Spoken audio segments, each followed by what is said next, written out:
There's been a lot of developments in this Washington, D.C. crash, and this morning we just found out that another plane may have nearly hit a helicopter the day before. From night vision goggles to strange helicopter routes to even possible understaffing, we got a lot to talk about, so let's jump right into it. The Washington Post this morning reported that Flight 4514 had a collision warning the day before at the same airport. The pilots aborted the landing and eventually came back around for a successful landing. We don't know anything about the helicopter, but we have GPS data from the flight. This raises some serious questions about the airport. How often is this happening and going completely unreported? While we wait on more details, let's get back to the crash at hand. But let's take a look at these special helicopter routes around the DC airport. Because of the amount of helicopter traffic in the DC area, they've set up various well-known helicopter routes. I've heard various commentaries saying that these routes are designed to ensure separation between helicopters and other aircraft, but in reality, they're there to help alleviate the load on air traffic controllers. For instance, if a helicopter wants to fly down the Potomac, it doesn't make a lot of sense to have the air traffic controllers giving them constant vectors. As such, a controller will clear a helicopter along one of these routes, so they don't need to be constantly babysitting the helicopter, but will still know where that helicopter is going. But these routes aren't railway tracks. They're a little more fuzzy than that. Because these are typically flown by hand, they're subject to human errors,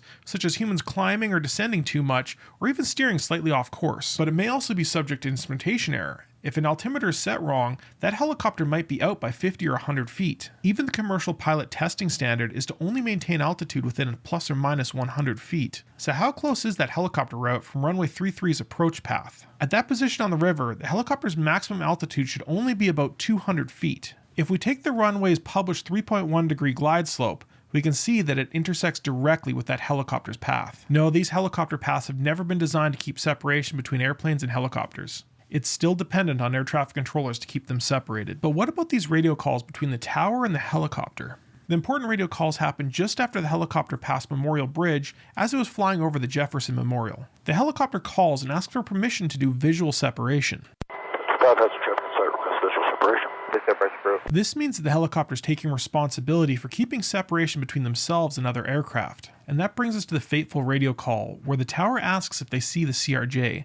But before we get there, we need to go inside the Blackhawk helicopter. We know that the Blackhawk helicopter had night vision goggles on board, and as part of their ongoing night training, they're required to stay proficient in flying with night vision goggles alone. One of the problems with night vision goggles is it can dramatically reduce your peripheral vision. Usually pilots have more than a 180 degree field of view, but under night vision goggles, that can reduce down to 40 degrees. That means if you're looking at a plane on the right-hand side, you might not see the plane on your left. At night, it can also be very difficult to pick up the lights of airplanes in the sea of lights from the ground. But the biggest issue probably comes in the radio call itself. Has CRJ.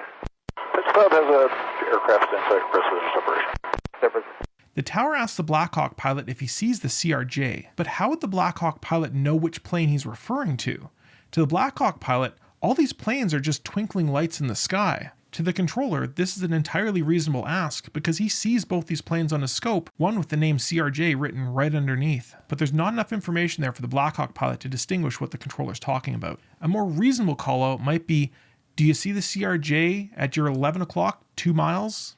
This conveys a lot more information and disambiguates the situation. Or the controller might give the helicopter direct directions to avoid the accident, but he'd already given up that control to the helicopter. Early reports had the tower trying to contact the helicopter without the helicopter responding, but this just comes from a weird quirk of the DC airspace. Many air traffic control zones, especially busy ones, will split up the airspace into multiple different zones. They normally split it up amongst tower, which controls the airport, and then an arrival's departure frequency that controls the airspace around it. In very busy airspace, they might segment it even further, north and south and east and west, to further alleviate the load on individual controllers. Washington has a high number of helicopters, so they've opted to segment helicopters onto their own frequency. During busy periods, they'll have one individual staff member managing each frequency and coordinating with each other. But during light traffic, it's not uncommon for one person to manage both of those frequencies at once. In practice, this means that whenever the air traffic controller transmits, they're transmitting their voice on both frequencies at the same time. Traffic on the standard tower frequency will be able to hear radio calls for the helicopters,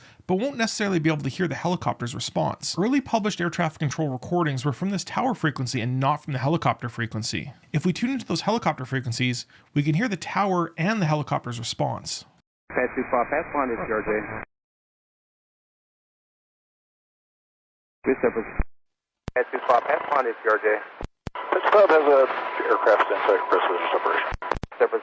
But that begs the question, was this controller overloaded with work? Looking at the combined waveform, you can see that it was a very busy day. But is that normal for DC? And do they normally have a helicopter controller on with this much traffic? And is this a bigger systemic problem? All of these issues can be boiled down to two words: situational awareness. In essence, situational awareness is having a more complete view of everything around you and how it all affects you. Neither of these planes nor the air traffic controller had complete situational awareness. The CRJ pods didn't know about the helicopter because there was no ADS-B being transmitted, TCAS was inhibited below certain altitudes, and the controllers never warned them about the helicopter. These were all factors completely out of their control. The Blackhawk clearly didn't see the CRJ. That may have been from tunnel vision from the night vision goggles, or simply misidentifying the plane they should have been keeping an eye out for. The air traffic controller falsely believed that everybody had more information than they did, and failed to effectively communicate crucial information. If the Blackhawk had ADS-B on, the CRJ would have a much better picture of the world around them. If the air traffic controller was less busy, he might have had more time to communicate these crucial details with both the airplane and the helicopter. The last question is whether or not these training flights should be conducted in such a busy airspace. These helicopter pilots are elite,